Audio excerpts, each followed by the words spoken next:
태풍 흰남노로 11명이 숨지고 1명이 실종된 것으로 잠정 집계됐습니다. 포항과 울산 등 곳곳에서 복구 작업이 이루어지는 가운데 예비비 500억 원이 긴급 편성될 예정입니다. 2년 만에 거리두기 없는 명절이 다가오면서 일상방역이 시험대에 놓였습니다. 정부는 전국 휴게소 9곳에 임시 선별검사소를 마련하는 한편 고속도로 통행료는 면제하기로 했습니다. 상승세가 꺾이지 않던 전북 지역 아파트값이 2년 3개월 만에 하락으로 돌아섰습니다. 거래량도 줄었는데 당분간 크게 늘지 않을 것으로 보입니다.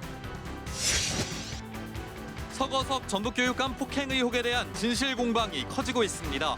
시민단체는 폭행 피해자로 지목된 교수의 진술 번복이 의심스럽다며 철저한 진상규명을 요구했습니다. 전북 지역 언론들과 함께하는 풀뿌리 K. 오늘은 7개의 풀뿌리 언론사를 연결해 방송 이후의 변화와 지역사회 평가를 들어봅니다.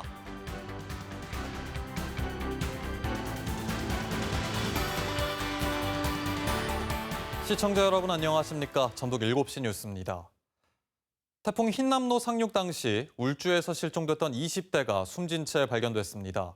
포항에서 실종된 1명에 대한 수색 작업은 계속되고 있습니다. 태풍 피해 상황을 이정은 기자가 정리했습니다. 울산 울주군 하천에 빠져 실종된 20대 남성이 오늘 오후 숨진 채 발견됐습니다. 포항 장기면에서 실종된 1명에 대해서는 소방당국의 수색 작업이 이어지고 있습니다. 오늘 오후 6시 기준 태풍 흰남노로 인한 사망자는 11명, 실종자 1명에 부상자도 3명입니다. 앞서 포항의 아파트 지하 주차장에서 실종됐던 9명 중 2명은 생존 상태로 구조됐습니다. 나머지 7명은 뒤늦게 구조됐지만 숨졌습니다. 포항에서 70대 여성이 대피하다 급류에 휩쓸려 숨졌고 경주에서는 80대 여성이 집으로 들이닥친 토사에 매몰돼 숨졌습니다. 태풍 피해로 인한 이재민은 서울 강북과 울산 울주에서 6세대 11명입니다. 일시 대피자는 4,712명이며 이 가운데 937명이 아직 집으로 돌아가지 못하고 있습니다. 경북 지역과 부산, 울산, 대구, 충남에서 집 8,330채가 침수됐습니다. 상가 3,096곳도 물에 잠겼습니다. 주택과 상가 침수 피해는 주로 경북 지역에 집중됐습니다. 울산과 강원, 경북에서 18건의 산사태가 일어났고 울산과 경남 등지의 도로와 교량 106곳이 빗물에 유실됐습니다. 침수와 낙과 등 피해를 본 농작물 면적은 7,141헥타르가 넘었습니다. 피해 접수도 경상도와 전라도, 충청도와 경기도 등 전국 곳곳에서 몰렸습니다. 정부는 태풍 피해 시설에 대한 복구와 이재민 구호 등을 위해 경북에 30억 원, 부산과 울산에 각각 10억 원 등 모두 80억 원의 특별 교부세를 지원하기로 했습니다. KBS 뉴스 이정은입니다. 태풍과 집중호우로 주택과 상가, 자동차 등의 피해가 난 경우 각종 세제 지원이 이루어집니다. 우선 2년 안에 피해가 난 재산을 대체할 건축물을 짓거나 자동차를 사면 취득세를 내지 않아도 되고 물에 잠겨 사용할 수 없는 차량은 자동차세 일부를 면제받을 수 있습니다. 재산세나 취득세를 낼 수 없는 경우는 최대 1년까지 납부 기한을 연장할 수 있습니다. 윤석열 대통령은 국민들이 일상을 회복할 수 있도록 태풍 피해 복구에 총력을 기울이겠다고 밝혔습니다. 피해가 컸던 포항은 빨리 절차를 밟아 특별재난지역으로 선포하겠다고 했고 피해 복구 예산 500억 원도 긴급 편성했습니다. 강병수 기자가 보도합니다. 윤석열 대통령은 국민들의 협조 덕에 비슷한 규모의 과거 태풍들에 비해 그나마 피해를 줄였다고 말했습니다. 하지만 포항 아파트 지하 주차장에서 참사가 일어나 밤잠을 이룰 수 없었다며 피해 상황을 면밀히 살피겠다고 했습니다. 가장 큰 피해를 본 포항은 최대한 빨리 특별 재난 지역으로 선포하겠다고 밝혔습니다. 선포가 가능한 지역으로 판단은 됩니다만은 하여튼 최대한 빨리 절차를 밟아서 선포를 하도록 해야 될 것이고요. 또 포항을 직접 찾아 이재민과 피해 가족들을 위로하겠다며 재난 지원에 필요한 특별 교부금도 가서 보고 즉각 조치하겠다고 했습니다. 윤 대통령은 태풍 피해 상황 점검 회의를 겸한 국무회의에서 태풍 피해 복구를 위한 예비비 500억 원을 긴급 편성했습니다. 이를 바탕으로 한 신속한 복구를 주문하며 완전한 일상 회복에 이를 때까지 직접 모든 상황을 챙기겠다고 했습니다. 재해보험금과 재난지원금 지급, 도로와 제방 등 주요 시설과 침수된 주택, 농경지 복구 등에 각 부처가 즉각 나서라고 지시했습니다. 내년도 재난대응 예산을 지난해보다 17% 늘린 6조 1천억 원 편성했다며 국회에서의 예산 처리도 당부했습니다. 윤 대통령은 오늘은 태풍 관련 얘기만 하겠다며 대통령실 개편을 포함한 현안에는 구체적인 언급을 피했습니다. KBS 뉴스 강병수입니다.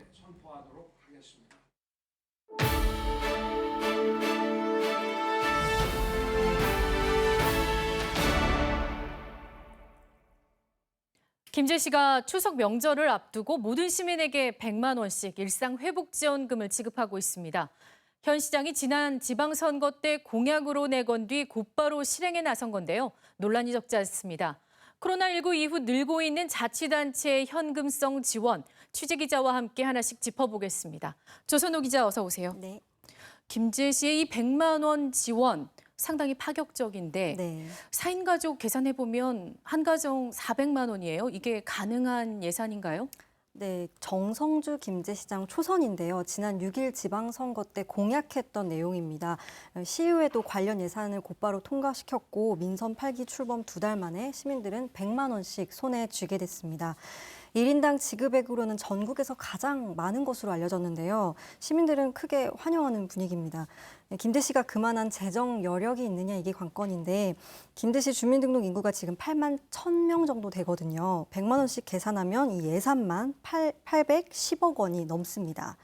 김제시는 정부에서 받는 보통 교부세와 그리고 지방세 수입 등으로 재원 마련에는 문제가 없다는 입장인데 하지만 김제시의 재정 그리 넉넉한 형편은 아닙니다. 스스로 살림을 얼마나 꾸릴 수 있느냐 이 재정 자립도를 살펴봤는데요. 10.1%, 전북 14개 시군 평균 재정 자립도가 13.5%인데 여기에도 못 미치는 수준입니다. 평균 이하군요. 네, 또 전국 시단위 지역과도 비교했는데 전체 평균 27.9%의 3분의 1 수준입니다. 그만큼 재정 여건이 좋지 않다는 얘기인데요. 이 선심성 논란이 제기되는 것도 이런 이유 때문입니다. 불필요한 예산을 줄이고 또 시민들에게 부담을 주지 않는 선에서 남는 돈이 지원금으로 나갔다면 이런 논란이 불거질 이유 없었을 것 같습니다. 이름만 조금씩 다르지 다른 자치단체들도 이런 비슷한 지원들을 하고 있는 것으로 알고 있는데 상황은 좀 어떻습니까? 네, 코로나19 확산하기 시작했던 2해 전이죠. 전 국민에게 지급된 정부 재난지원금을 시작으로요. 이 자치단체의 현금성 지원이 계속됐었습니다. 네. 지난해 7월 전라북도도 모든 도민에게 10만 원씩 긴급 재난지원금을 줬고요. 또 전북 14개 기초자치단체도 적게는 10만 원에서 많게는 또 30만 원까지 재난지원금이 지급이 됐습니다. 여기에 더해 저소득층 특별지원 등의 명목으로 지급액을 늘린 곳도 있어요. 지난 6일 지방선거 때 재난지원금을 주겠다 이 공약들이 좀 쏟아져 나오면서 선심성 논란이 적지 않았는데 민선 8기가 시작되자마자 재난지원금을 지급하는 자치단체들이 늘고 있는 겁니다. 앞서 설명한 김제 말고도요. 정읍, 고창도 추가로 지원금을 주고 있는데 정읍은 모든 시민에게 20만 원씩 또 그리고 고창은 주민 한 명당 10만 원에 가구당 10만 원 이렇게 지원금 주고 있습니다. 예산 안 살펴볼 수가 없는데요. 정읍이 총 214억 원, 고창 82억 원 들어가는 예산이 만만치가 않죠. 네. 김제, 정읍, 고창 이 세 곳 모두 단체장이 이번에 새로 바뀐 곳입니다. 한편 임실군도 군민에게 재난지원금 지금 20만 원씩 주겠다고 했는데 단체장 3선 연임에 성공한 곳입니다. 이들 지역 재정 자립도 역시 매우 낮기는 다 마찬가지입니다. 정읍이 9.4, 고창이 8.5, 임실 8.3 모두 전국 최하위 수준입니다. 이 예산을 어떻게 감당할지도 한번 취재해봐야겠습니다. 네. 재정 자립도 낮다는 이 지자체들 그만큼 중앙정부의 살림살이 상당 부분을 기대고 있다라는 뜻일 텐데요. 네. 자치단체의 선심성 지원에 대해 정부는 어떤 입장을 갖고 있는지도 좀 궁금해요. 네, 자치단체뿐만 아니라 교육청에서도 재난지원금 지급하겠다 이렇게 나서고 있는 곳이 있어요. 네. 무분별한 이런 선심성 지원에 정부가 나서야 하는 것 아니냐 이런 목소리 당연히 터져 나올 수밖에 없는데 결론적으로 말씀드리자면 자치단체나 교육청 재량에 맡겨 있는 게 현실입니다. 물론 예산을 집행을 하려면 의회 심의 의결 받아야겠죠. 정부도 어느 정도 이 문제 의식은 갖고 있지만요. 아직 뚜렷한 방향은 잡지 못하고 있습니다. 재난지원금으로 활용하고 있는 이 지방 교부세를 축소하면 되는 거 아니냐 이런 얘기가 나오는데 자치권을 훼손할 소지가 있기 때문에 실행에 나서기는 쉽지 않아 보입니다. 하지만 지역과 그리고 주민 형평성을 고려해서 재난지원금 지급에 분명한 기준은 좀 있어야 할 것 같습니다. 선불카드 형태로 지역 안에서 돈이 돌고 또 상권이 활성화하는 긍정적인 효과가 일부 있기는 합니다. 재난지원금을 받는 주민들이야 당연히 반기겠지만 상대적으로 적은 금액을 받거나 아니면 아예 받지 못하고 있는 인근 다른 지역 주민들의 경우 불만이 클 수밖에 없을 겁니다. 이 선출직인 단체장에 대한 평가 기준이 재난지원금을 주냐 안 주냐 혹은 누가 더 많이 주냐 여기에 따라서 달라질 수 있다는 게 지금 가장 우려스러운 점이거든요. 선심성 지원을 늘려서 재정 건전성을 심하게 해칠 경우 부담은 결국 부메랑이 돼서 주민들에게 돌아갈 수밖에 없기 때문입니다. 이 재난지원금을 조금 더 신중히 지급해야 하는 이유일 것 같습니다. 아무래도 이제 기대보다는 우려가 조금 더 있다라는 부분을 짚고 계시는 것 같은데 계속 관심 갖고 취재해 주시길 부탁합니다. 네. 조선우 기자 잘 들었습니다. 네. 다음 소식입니다. 서거석 전북교육감이 전북대 총장으로 있던 9년 전 폭행 의혹을 두고 피해 당사자인 이모 교수는 최근 기자회견까지 열어 폭행이 없었다고 주장했는데요. KBS는 폭행이 있었다는 이 교수의 통화 녹취로 입수해 어제 보도해드리기도 했지요. 시민사회단체들이 철저한 수사를 촉구하고 나섰습니다. 이종환 기자입니다. 전북대 이기재 교수는 기자회견을 열어 9년 전 당시 전북대 총장이던 서거석 전북교육감에게 당했다는 폭행 의혹은 사실이 아니라고 해명했습니다. 하지만 KBS는 정반대 내용의 폭행이 있었다는 취지로 말한 지인과의 전화통화 녹취를 제보받아 보도했습니다. 이와 관련해 천호성 전 교육감 후보와 공공성 강화 전북교육 네트워크는 이 교수와 서 교육감 측 간 모종의 거래가 의심된다며 철저한 수사를 촉구하고 나섰습니다. 거래가 있지 않았다면 스스로 진술을 번복할 수 있었겠냐며 의문을 제기했습니다. 분명하게 누군가에 의해서 호도되고 있는 것이 명백하고 교사되고 있지 않느냐 이런 의혹을 가질 수밖에 없습니다. 서 교육감의 폭행 의혹을 제기한 천호성 전 교육감 후보는 당시 폭행 정황과 이 교수의 거짓 진술을 뒷받침하는 증거들이 들어오고 있다며 수사기관에 제출해 진실을 낱낱이 규명하겠다고 밝혔습니다. 저에게 제보해준 숱하게 많은 증거와 사실 이런 것들이 있습니다. 최근에도 엄청나게 많은 것들이 들어오고 있고요. 서 교육감은 교육청 관계자를 통해 선거 이후 이 교수를 만난 사실이 없다며 이 교수 진술처럼 폭행한 사실이 없다는 게 일관된 진실이라고 말했습니다. 폭행 의혹 피해 당사자로 지목된 이 교수의 오락가락한 진술이 앞으로 경찰 수사와 서 교육감과 천 전 교육감 후보 간 법적 다툼에 어떤 영향이 미칠지 귀추가 주목됩니다. KBS 뉴스 이종환입니다. 다른 지역 아파트 값은 뚝뚝 떨어지는데 전북 지역 아파트 값만 나홀로 오르는 상황이 계속 이어지고 있었습니다. 2년 3개월 만에 전북 지역 아파트 값이 하락하고 거래도 크게 줄면서 전북의 아파트 시장도 당분간 얼어붙을 전망입니다. 이 소식은 김종환 기자입니다. 지은 지 15년 된 아파트 단지입니다. 전용 면적 85제곱미터 가구가 지난 5월 3억 1천여만 원에 매매됐습니다. 두 해 전에 비해 1억 원, 50% 남짓 오른 가격이지만 거래는 5월 이후 거의 이뤄지지 않고 있습니다.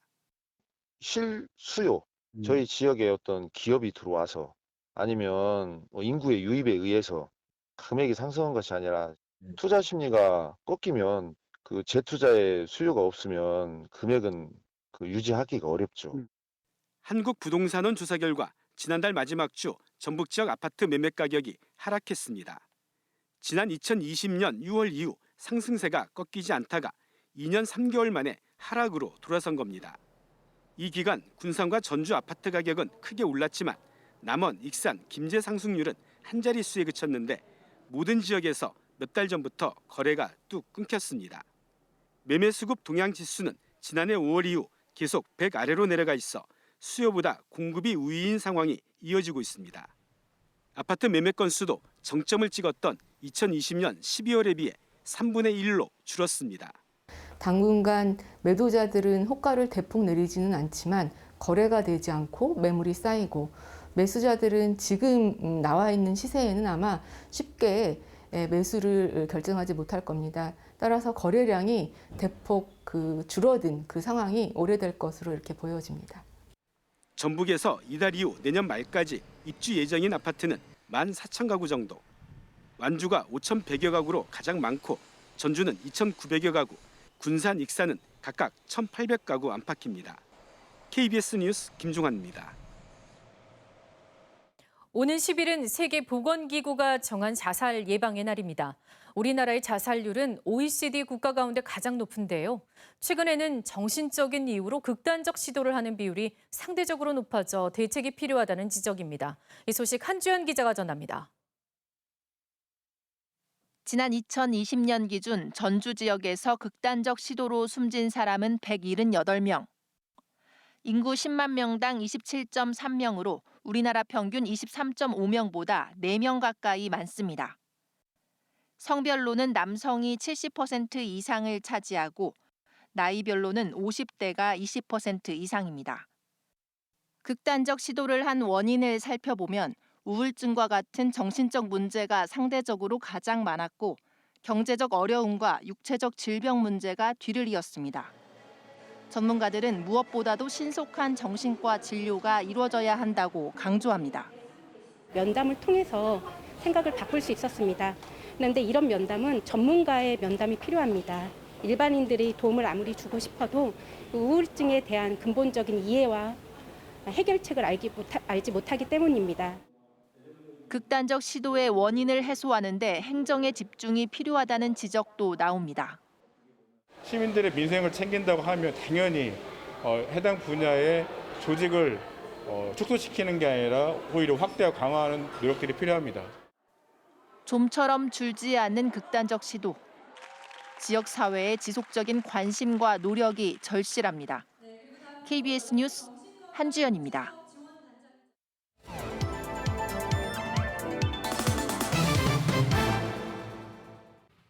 풀뿌리 K는 지역 안에서 더 작은 지역의 목소리를 담아내기 위해 노력하고 있는데요. 오늘은 그동안 풀뿌리 K를 통해 매주 생생한 지역 소식을 전해온 7개 풀뿌리 언론사와 함께합니다. 먼저 영상부터 보시죠.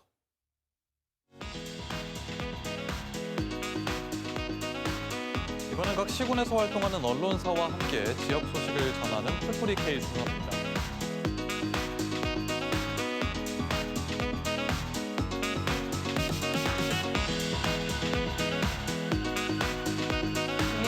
학원 소식입니다. 쪽이고 더 깊이 있는 소식을 전하는 어떤 선택을 하던 간에 추가됩니다.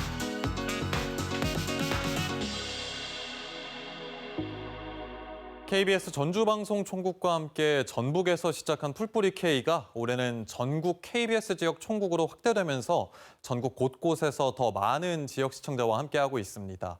지난해 1월 방송을 시작해 지금까지 풀뿌리 K와 동행하고 있는 7개 풀뿌리 언론사 연결합니다. 안녕하십니까? 안녕하십니까? 네, 안녕하세요. 네, 이렇게 한자리에서 뵈니까 또 새로운 마음이 드는데요. 먼저 열린순창 최육상 편집국장님부터 연결해 보겠습니다. 네, 국장님, 열린순창은 지난 1월 경로당 운영비 실태에 대해서 순창군의 후속 조치가 이루어졌다는 소식 전했었죠. 풀뿌리 K 방송 이후에 어떤 변화가 좀 있었습니까? 긍정적인 변화가 있었는데요. 지난 2020년에는 코로나로 인해 전국의 경로당이 문을 닫았습니다. 그럼에도 순창군 내 경로당에서 보조금을 94% 정도 집행한 사실을 확인하고 지난해 4월 28일 풀뿌리 K에서 보도하며 문제를 제기했는데요. 순창군은 풀뿌리 K 보도가 나가자 371개 경로당 보조금 전수조사와 감사를 진행하면서 2021년도 경로당 운영비 사용을 철저하게 지도 감독했습니다. 실제로 2021년에는 순창군 전체 경로당 운영비 18억 원에서 41%가량인 7억 5천만 원 정도만 배정하고도 전년도보다 적게 배정된 금액에서 오히려 1억 5천만 원을 남겨 반납까지 하는 성과를 거뒀습니다. 순창군은 지난해까지 연 1회 실시하던 경로당 운영비 정산 점검을 올해부터는 분기별로 연 4회 실시하고 있는데요. 이 보도를 두고 주민들의 의견은 엇갈렸습니다. 오히려 잘됐다며 이참에 순창군이 경로당 운영을 투명하게 하면서 전국적인 모범을 보이는 계기로 삼자는 의견도 있는 반면 다른 시군 경로당도 모두 관례대로 경로당 운영비를 사용하고 있는데 왜 유독 순창군만 들쑤셔야 하느냐고 비판하는 의견도 있습니다. 네, 여러 성과가 있었군요. 앞으로도 지역의 작은 문제라도 풀뿌리 K를 통해서 조명되고 또 지역에 의미 있는 변화를 이끌 보도 많이 나오길 바라겠습니다. 오늘 말씀 잘 들었습니다. 네, 감사합니다. 네, 이번엔 부안 독립신문 연결합니다. 김종철 국장님, 네, 부안 독립신문은 안녕하세요. 지난달 부안군이 수십여억 원을 들여서 실내 테니스장 짓겠다는 계획에 대해서 보도를 하셨습니다. 이 문제가 부안만의 문제는 아니어서 아쉬운 점도 있으셨다고요? 네, 많이 아쉬웠습니다. 이번 실내 테니스장 보도와 같이 개선해야 한다는 목소리가 더 확장되지 못하고 마치 찻잔 속의 태풍처럼 지역 내에서만 머무는 것은 지역 언론사들이 가진 한계이기도 합니다. 그나마 다행인 것은 이렇게 묻힐 수 있는 이야기들이 풀뿌리 K를 통해서 도민에게 알려지고 이에 대해 또 문제의식을 갖기 시작했다는 점이죠. 물론 그렇다 하더라도 연대 취재를 못한 점은 참 아쉬운 부분이었습니다. 언론사마다 그때그때 다뤄야 할 지역 이슈들이 있죠. 하지만 여전히 인력이 부족하고 그러다 보니 취재 한계에 부닥치는 실정입니다. 지역민들이 지역 언론사에 더 관심을 가져야 할 이유이기도 하죠. 연대의 힘을 보여주지 못해 아쉽지만 지역 언론사들은 언제든지 지역 문제를 함께 다룰 준비가 되어 있다 이렇게 말씀드립니다. 네, 앞으로 각 풀뿌리 언론사들이 연대하거나 또 KBS와 함께 취재하는 기회가 마련됐으면 좋겠습니다. 말씀 잘 들었습니다. 네. 네, 이번엔 진안신문 연결합니다. 유영우 국장님, 네, 진안신문은 지난 5월에 토종 씨앗을 지키는 사람들의 이야기 전해주셨는데요. 진안신문과 또 풀뿌리 K를 통해 알려진 지역 주민들의 이야기가 지역에서는 어떤 평가가 나오고 있는지도 전해주시죠. 네, 5월 4일 방송 이후 책을 사고 싶다고 연락을 주신 분도 있었고 다른 지역에서 사시는 분들도 관심을 많이 가지고 문의를 해오기도 했습니다. 그리고 지역에서는 토종 씨앗과 관련된 간략한 행사도 있었는데요. 마령 활력센터에서 주민들을 위한 행사가 열려 안진뱅이 밀 수제비, 부엉다리 콩으로 만든 두부, 지역민들이 이런 음식들을 한 끼 같이 하는 행사가 있었습니다.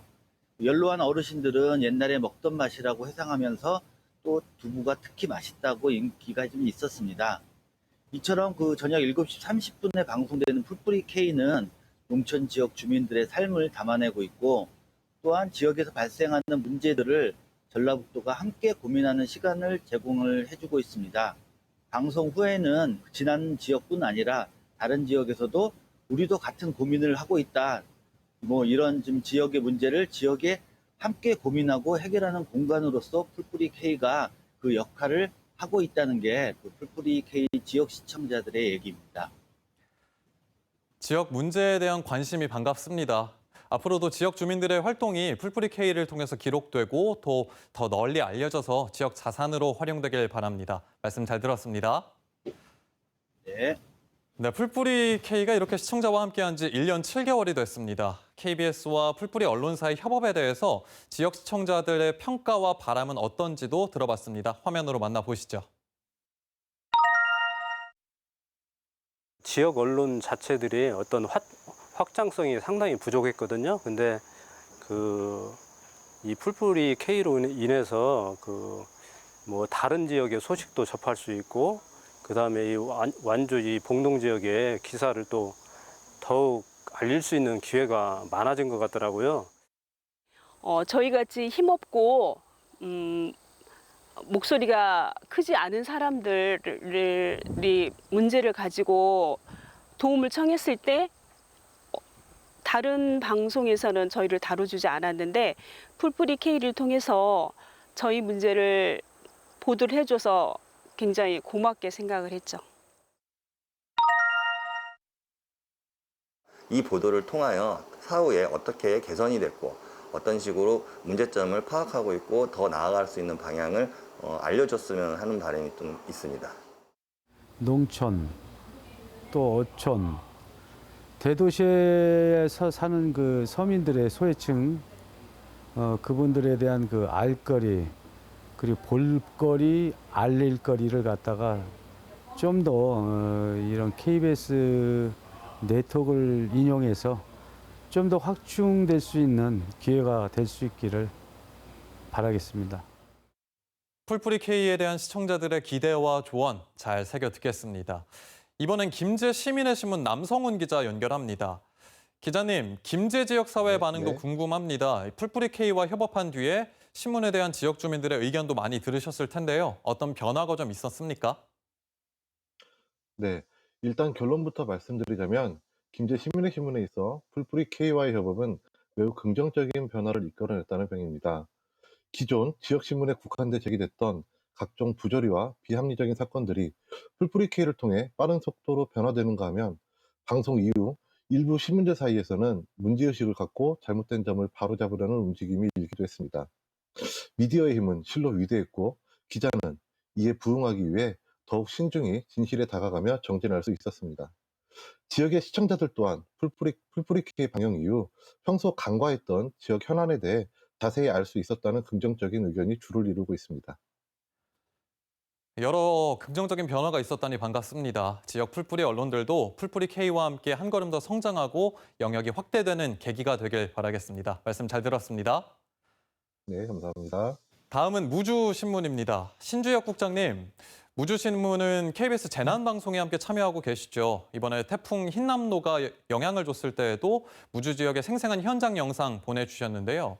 KBS 재난방송 함께 보시면서 제안하고 싶은 말씀이 있을까요? 네, 재난방송의 목적은 신속하고 정확한 보도를 통해서 피해를 예방하고 설사 피해가 발생되더라도 그 규모를 최소화하는 데 있다고 봅니다. 방송사나 다른 언론 매체의 취재력이 미치지 못하는 곳까지 보도를 해서 재난방송의 취지를 살리려면 지역 언론과 좀 더 촘촘한 협업 시스템을 강화할 필요가 있다고 봅니다. 또 방송의 영향력이 매우 큰 만큼 재난 상황이 종료되더라도 복구라든지 그 이후에 진행되는 상황에 대해서도 좀 더 관심을 가져주셨으면 하는 바람을 갖고 있습니다. 네, 저희 KBS가 재난방송 주간방송사로서 책임과 역할을 다할 수 있도록 더 노력하겠습니다. 앞으로도 재난과 같은 위급 상황 시에 무주 지역의 발빠르고 생생한 소식 부탁드립니다. 말씀 잘 들었습니다. 다음은 고창의 주간 해피데이 연결합니다. 안상현 국장님, 전북에서 시작한 풀뿌리 K가 부산과 창원 등 전국 KBS 지역 총국으로 지금 확대되고 있습니다. 다른 지역에서도 풀뿌리 언론들의 역할이 점점 커지고 있는데요. 앞으로 풀뿌리 K가 어떤 방향으로 가길 바라는지 한 말씀 부탁드립니다. 네, 각 지역에서 중요하게 다룬 현안이나 이슈들이 KBS 전주총국 풀뿌리 K 코너를 통해 보도되고 재조명됨에 따라 참여 지역 언론들의 위상이 이전보다 한껏 높아지고 있습니다. 저희 지역 같은 경우 닭 도축 가공업체의 산단 유치 문제가 지난 2년간 큰 이슈로 작용했는데 입지의 부작용과 위법성이 제기되고 풀뿌리 K를 통해서 다뤄지면서 주민들의 관심이 집중되었고 그 결과 최근 업체 스스로 산단 입지를 철회하는 결과를 이끌어내기도 했습니다. 앞으로도 이러한 코너가 지속적으로 이어지고 더욱 확대되었으면 하고 지역에서 중요하게 다뤄지는 이슈의 경우 KBS 전주 총국과 공동 취재 및 협업을 통해 좀 더 깊이 있게 보도된다면 풀뿌리 언론의 전문성과 신뢰성이 더욱 높아지고 보도의 질도 더욱 향상될 것이라고 생각합니다. 네, 저희 KBS가 지역 풀뿌리 언론들과의 소통 창구로서 역할을 다하고 또 영역을 넓혀갈 수 있도록 앞으로도 노력하겠습니다. 말씀 잘 들었습니다. 마지막으로 완주신문 연결해 보겠습니다. 유범수 기자님, 풀뿌리 K 참여하시면서 생방송에 대한 부담도 크셨을 것 같습니다. 이 방송 진행 방식에 대해서도 변화가 필요하다고 보시는지요? 또 그리고 풀뿌리 K가 언론의 역할과 책임을 다하기 위해서 어떤 점을 보완하면 좋을지 한 말씀 부탁드립니다. 현재처럼 원고를 미리 작성해서 그대로 읽는 방식은 생방송의 장점을 살리지 못하고 있는 것 같습니다. 좀 더 생동감 있는 뉴스가 되기 위해서는 정형화된 틀에 너무 얽매이지 않았으면 좋겠습니다. 하지만 공영방송 특성상 정확한 정보 전달과 실수를 최소화하기 위해서는 지금 방식도 적절한 것 같습니다. 아울러 전라북도에서 전주시 외 지자체, 특히 시골인 군지역 소식들이 풀뿌리 K를 통해 전달되며 소외감을 덜하게 됐습니다. 도시 외곽 지역에 사는 주민들에게는 자신들의 소식을 알릴 수 있는 좋은 통로가 생긴 것입니다. 공영방송의 존재 이유와 역할을 잘 구현했다고 생각합니다. 네, 말씀해주신 아쉬운 점에 대해서는 저희도 고민을 더 하고 또 앞으로도 지역의 다양한 소식들을 공정한 시선으로 담아내고 바르게 전달할 수 있는 풀뿌리 K가 되도록 노력하겠습니다. 오늘 함께해 주신 7분 고맙습니다. 네, 감사합니다. 거리두기 없이 맞는 첫 명절 연휴가 다가오고 있습니다. 코로나19 유행은 감소세에 접어들었지만 연휴 기간 이동량 증가가 재확산으로 이어질 수 있다는 우려도 나오고 있습니다. 정부가 연휴 기간 의료 공백을 최소화하기 위한 계획을 발표했는데요. 이 소식 임주영 기자가 보도합니다. 연휴 기간 운영되는 원스톱 진료기관은 모두 6천여 곳. 추석 당일에도 최소 700곳이 문을 열어 코로나19 검사와 진단, 처방을 받을 수 있습니다. 당번 약국도 3만여 곳이 번갈아 문을 엽니다. 연휴 기간 운영하는 병의원과 약국, 선별진료소 명단은 복지부 콜센터나 인터넷 홈페이지, 주요 포털 등에서 안내합니다.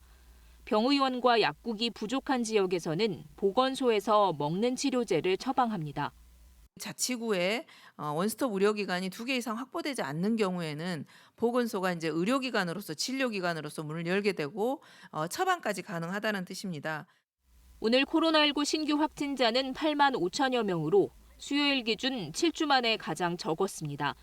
지난 여름 시작된 재유행이 완만한 감소세를 보이고 있지만 정부는 이번 연휴가 자칫 확산의 불씨가 되지 않을까 우려하고 있습니다. 경험상 이동량이 느는 명절 후에는 확진자가 늘었던 경향이 있습니다. 국민 여러분께서는 만남의 규모와 시간을 최소화해 주시고 요양병원과 시설에서는 연휴 기간에도 실외 칸막이나 인터폰 등을 활용하는 비접촉 면회만 허용됩니다. 본격적인 귀성을 앞두고 고속도로 휴게소 9곳에 임시 선별 검사소도 마련됩니다. 연휴 기간 휴게소 검사소에선 누구나 무료로 PCR 검사를 받을 수 있습니다. KBS 뉴스 임주영입니다. 전북에서도 추석 연휴 동안 코로나19 검사와 치료를 받을 수 있습니다. 연휴 첫날인 모레부터 나흘 동안 적게는 28곳, 많게는 95곳의 원스톱 진료기관이 운영됩니다. 의료기관이 부족한 진안과 고창에서는 보건소에서 먹는 치료제를 처방받을 수 있고 무주와 장수, 임실 순창에서는 보건의료원 응급실에서 24시간 진료받을 수 있습니다. 연휴에 문을 여는 의료기관이나 상담 전화번호는 전라북도 누리집과 인터넷 포털을 통해 자세히 안내할 예정입니다. 사회적 거리두기가 해제된 뒤 처음 맞는 이번 추석 명절에는 3천만 명이 이동할 것으로 예상됩니다. 코로나19 확산으로 중단됐던 고속도로 통행료 면제도 2년 만에 재개됩니다. 조정인 기자입니다. 한국교통연구원은 이번 추석 연휴 기간 3,017만 명이 이동할 것으로 예측했습니다. 90% 이상은 승용차로 이동해 하루 평균 542만 대가 고속도로를 이용할 것으로 예상됩니다. 지난 추석보다 13.4% 늘어난 규모입니다. 이번 추석은 귀성 기간이 짧아 고향으로 가는 길이 더 길어질 것으로 보입니다. 귀성은 추석 전날인 9일 오전에 가장 혼잡할 것으로 예측됐습니다. 승용차를 이용할 경우 요금소 기준으로 서울에서 대전은 5시간 50분, 서울 부산은 9시간 50분, 서울 광주는 8시간 55분이 걸릴 것으로 예상됩니다. 귀경길은 추석 다음 날인 11일과 그 다음 날인 12일 오후에 가장 막히겠습니다. 대전에서 서울 4시간 40분, 부산 서울 8시간 50분, 광주 서울 7시간 정도 소요될 것으로 전망됩니다. 또 귀성과 귀경 그리고 여행객까지 몰리는 추석날과 11일은 교통 혼잡이 가장 심할 것으로 예상됩니다. 정부는 2020년 설 이후 중단된 명절 고속도로 통행료 면제를 재개합니다. 9일 0시부터 12일 24시 사이 고속도로를 이용하는 모든 차량이 해당되는데 제3경인 등 지자체가 관리하는 유료도로는 지자체 여건에 따라 자율 시행됩니다. 정부는 또 코로나19 확산 방지를 위해 고속도로 주요 휴게소 9곳에 임시 선별 검사소를 한시적으로 운영합니다. 이와 함께 휴게소나 졸음쉼터 안에 임시 화장실을 확충하고 지원 인력을 추가 배치해 혼잡을 완화할 계획입니다. KBS 뉴스 조정인입니다. 전북에서는 어제 3,079명이 코로나19에 감염돼 하루 확진자가 한 주 전보다 1,208명, 28% 줄었습니다. 시군별로는 전주 1,141명, 익산 496명, 군산 383명 등이고 연령별로는 50대와 60대가 각각 445명으로 가장 많았습니다. 전북 쪽 코로나19 병상 가동률은 30%, 재택 치료자는 15,000여 명입니다. 전북환경운동연합 등은 태풍 흰남노사리에서 보듯 예측하기 어려운 기후재난이 반복되고 있다며 오는 24일 진행하는 기후정의 행진에 함께해달라고 호소했습니다. 이들은 온실가스를 줄이고 탄소 중립을 실현하기 위한 범사회적 연대가 시급하지만 정부는 석탄 화력 발전과 원전 확대 정책을 추진하고 있다며 비판했습니다. 또 한국의 온실가스 배출량은 전 세계 배출량의 15%를 차지한다며 온실가스와 플라스틱 배출을 줄이기 위한 시민운동을 이어가겠다고 말했습니다.